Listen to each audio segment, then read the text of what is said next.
Hello, friends. We're back again. It's Fightful, and I am Joel Pearl. I'm here with the TNA World Heavyweight Champion, the one, the only, Joe Hendry joins me now. How you doing?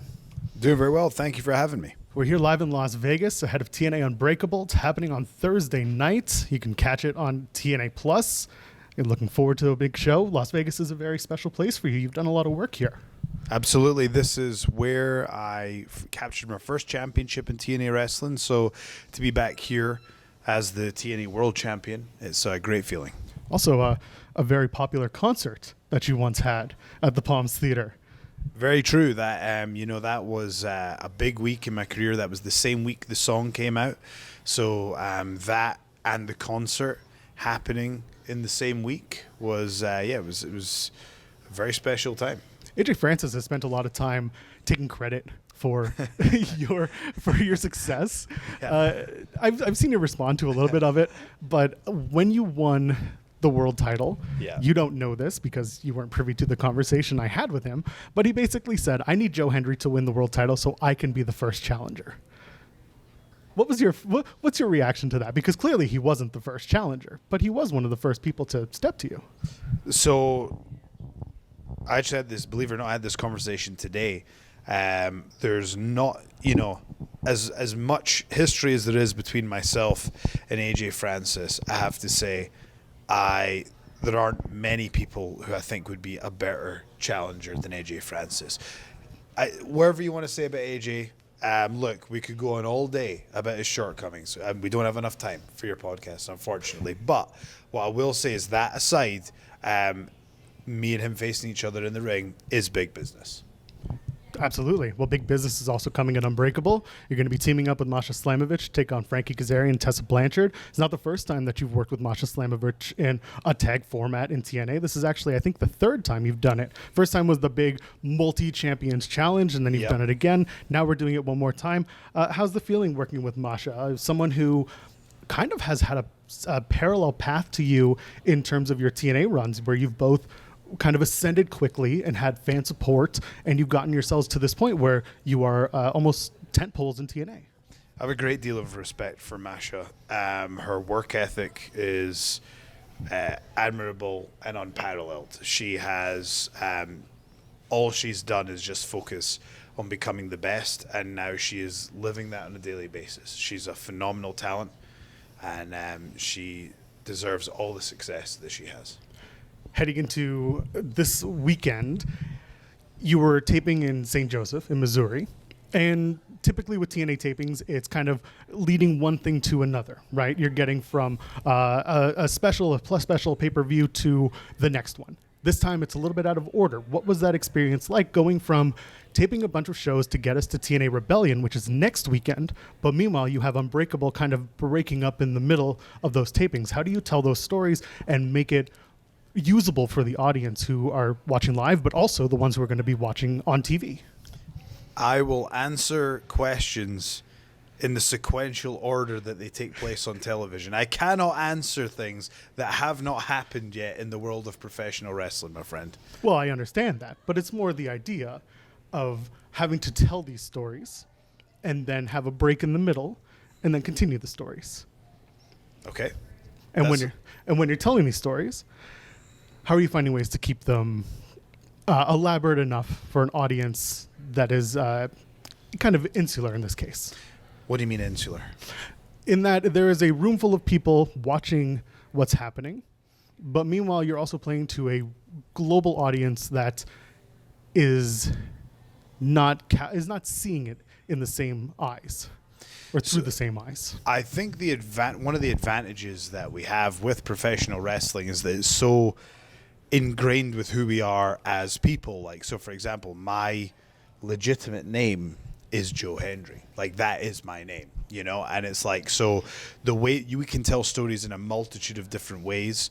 I was talking about this today. This is why professional wrestling is my favorite art form, because you can tell stories in the ring, in your promos, in your vignettes, with your wrestling gear, with your entrance music, in so many different ways. So for me, it's a puzzle that needs to be solved. What can you do in your social media, in your interviews, in between, to continue those stories? Some might say we're doing that right now. So continuing a story that's been ongoing since the last time we were in Las Vegas, or even before then, the Sphere.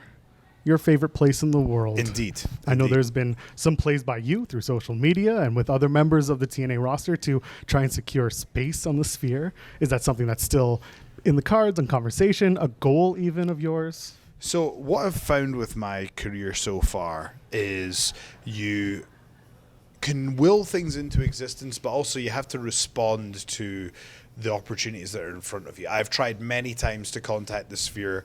They've been involved in many viral tweets of mine. There has to come a point where you're saying, okay, there's only one, you know, if I'm not getting any response, I don't want to spend more energy on pursuing that. So if the Sphere is open for business, then so am I. I'm happy to put up some proper money to get a second on the Sphere. Have you considered climbing it like that one guy? Nope. Okay. Absolutely not. Absolutely not. Can't see the upside on that one. I could totally understand that. An upside is a fellow musician recently joining TNA, and Elijah, someone that's kind of become a friend of yours. Has there been any jam sessions? Has there been talk of doing that? Maybe collaboration down the way? I mean, obviously, you've seen a couple things on television. Yeah. For me, my personal opinion, is that I'm the world champion. And you know, there's a time and a place for doing concerts, and there's a time and a place for focusing on what this championship means and where it's going to go. I think you can do concerts, but you can't be doing them every week, you know? So for me, I am focused right now on what my challenge is at Unbreakable and what my challenge is at Rebellion. If it's appropriate to do a concert at some point when there's maximum entertainment and there's a storyline reason to doing it, we should do it. But you know what? It should be special, and it shouldn't happen every week.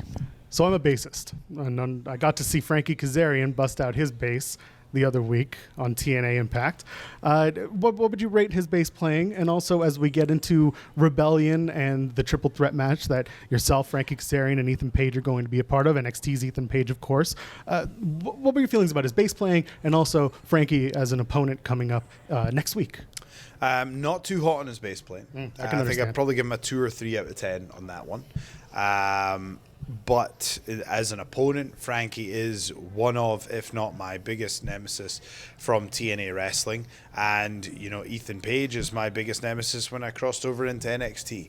So to have to deal with both of them in one night is a tall order. Really quickly, with the crossing over from NXT and everything, you did face Ethan Page at NXT Heatwave in Toronto, where I live, my hometown, or not my hometown, my space now. It wasn't Heatwave. Wasn't Heatwave? No, it was at it was No Mercy. My goodness, Yeah. Heatwave was something else. That was at the he end. won the championship Yeah. at Heatwave, and I appeared. Thank you. At the very end, because everyone was asking me, "Did you see Joe at the end of the show?" And we all said no, because we were live in the building. They didn't show it, but yes, you're right. So at the following PLE for NXT, you did have the match against Ethan Page. Talk to me about the differences kind of going into the NXT house and then, of course, now coming home to do it in the TNA house, having those title matches and welcoming Ethan Page back. Just those two experiences. Contrast, compare. I think that with professional wrestling, I've just genuinely tried to do my best. That's if you go in with that intention, things tend to work out. I've gone in and I've really worked as hard as I possibly can in both environments. It's two different styles of wrestling. It's different styles of wrestling programming as well. So learning the different aspects of different shows has been a really great learning experience for me. So I just tried to it's funny, the more I learn about this, the more willing I am to humble myself and be a student of the game. So to me, it's just always trying to learn and get better at this job is what will carry you through it. Two very different environments that require different skill sets. But, you know, I feel I can confidently say that I delivered for both companies. Can we lay something to rest real quick? On our TNA post show, myself and my co-host Cresta, we talk about how when you started in TNA, you were a bad guy. You were a heel. Those vignettes you were airing or that were being aired were not for someone who was meant to be cheered. You were stealing money. You were stealing people's family, friends. What was kind of the intention? What was the look through the glass of that particular presentation as Joe Hendry started to make his way into what was Impact at the time? There wasn't really there wasn't much thought in terms of would I be a good guy or a bad guy. It was more just like what I found funny. I made vignettes that I thought were funny. I've found in professional wrestling that, in those vignettes, my character did terrible things, and people cheer you on more for doing terrible things. Let me ask you, think of the biggest baby faces of all time. Are they nice guys? Are they nice people? No, not typically. The odd occasion, but they're not presented as nice people. So just because you're cheered by the audience does not make you a nice guy. The nice guy you got to team with was Yuya Uemura. Yeah. Let's talk about Joya for a second. I know that you've talked in other interviews about the theme song itself. The presentation was based on Journey's Separate Ways. Yeah. Was there anything else beyond just that with the teaming? Because Yuya was almost finished up and heading back to New Japan Pro Wrestling at the time. But what was kind of the impetus and the importance of putting together Joya? Well, I remember, we didn't know that he was there. I didn't know that he was going back to New Japan at that time. So I'm telling you now, if he'd have had a couple of months extra, we would have been TNA Tag Champs. That just, I can hand on heart tell you that's where that was going. And so I was at the time personally devastated when Joya went back. When Yuya went back to New Japan. I think we left money on the table with Joya personally, because look, we did a couple of matches and the fans were eating up. But honestly, believe it or not, that to me was the pivotal moment for me in TNA Wrestling, where I knew everything was going to be okay, because I was told that we were to be in a tag team and we would not be using my Joe Hendry entrance. And I remember, my wrestling mentor, Robert, at the time told me, I think that you can. I said, I don't know what to do with that entrance. He's like, I think you're capable of coming up with something. And just, and he was correct. So I came up with the song for me and Yuya, and it took off. And that's when I knew my biggest weapon was taken away, but I still managed to find a way to get over. So that's when I knew everything would be okay. Because I really felt like people were watching it, me and Yuya in rehearsal doing this little dance on stage, and I had the feeling like people felt like they were going to watch a car crash, and then we went out and the crowd got right behind it, and I knew in my heart they would. Was Emergence when you guys were doing that? Yeah, I think so, yeah. So in Toronto. So I was there. Yeah. This one I was there for. Yeah. This was the funniest thing, and I've told this story on the air before with other shows. My family came with me for that one. Yep. My mother, my father, my brother, his wife. We all went, and we were guests of Impact at the time, and we're sitting there watching this presentation, and my dad turns to me and says, "This is the best thing I've seen tonight." And this is a guy who, who's not a huge wrestling fan, but he loves the entertainment, the bombast and everything. So, but there was something there. And also having the opportunity, I think, maybe to work with someone as young as Yuya at the time may have been beneficial for him and for you. I don't know. I don't know how old he is. He's got to be in his 20s. I don't know. YouTube comments, fact check us. Tell us how old he is. Let's put together the best band in TNA using members of the roster that play an instrument. Okay. All right. I'm gonna get some heat here because I forget. I know there's some hidden ones. Like I think Diener plays something. I know Frankie plays bass. Of course. I'd let Eric Young would have to be the band manager because he's got the most knowledge when it comes to music overall, like his musical history. So I'm gonna go ahead and make myself the front man. I think that's fair. Yeah. I'm going to put AJ as like the DJ. Okay. Right. So we're gonna do a little Linkin Park type thing where it's kind of a bit of, he can rap a little bit but still rock, So I'm gonna have AJ in there. I guess we'll have to put Frankie on bass, and I just need someone on guitar. I could play some guitar, I suppose. I'm gonna give you another vocalist if you're doing this hip hop style. Who's that? You gotta add Chris Bay. That's absolutely true. Yeah. Chris Bay can rap and produce. Is this weekend the first time you're seeing Chris since Bound for Glory? Yes, yeah. How excited are you for that? I know Very a lot excited. of people have been rallied around Chris and his recovery. Yeah. They're going to be doing, of course, the breakfast tomorrow morning with the Hardys. But just give me a little bit about Chris Bay and seeing him back at a TNA event after Bound for Glory. It's very everyone's excited to see Chris, and I think he's got this message, the greatest story ever told. I really like that phrase. And Chris is just a very inspirational person. with his positivity and his mindset, and you know, he makes me believe that anything is possible. And yeah, he's universally loved by the roster. It's he's such a positive person. I've traveled the world with him, you know, and yeah, I'm very excited to see him back.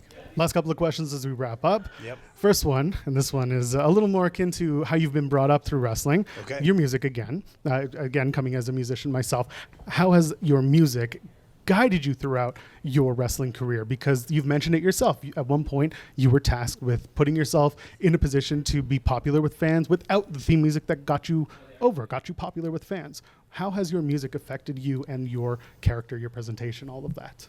Well, I think it taught me about wrestling as well. Like, again, I'll mention my wrestling mentor again said to me that, you know, when I was still kind of figuring out who I was in the ring, Robert kind of said to me, like, look, you seem to know how to get these reactions with your songs. You just need to imprint that same thinking onto what you're doing in the ring as well. And I feel like that's where I am now. Like, in the same way that a band will go out and play a set and you know which songs are going to get a reaction, it's the same thing with your matches now. You know which parts of your match are going to get a reaction, a little bit like a set list, you know. So I think music taught me to basically imprint my knowledge of that onto wrestling and help me understand wrestling, you know.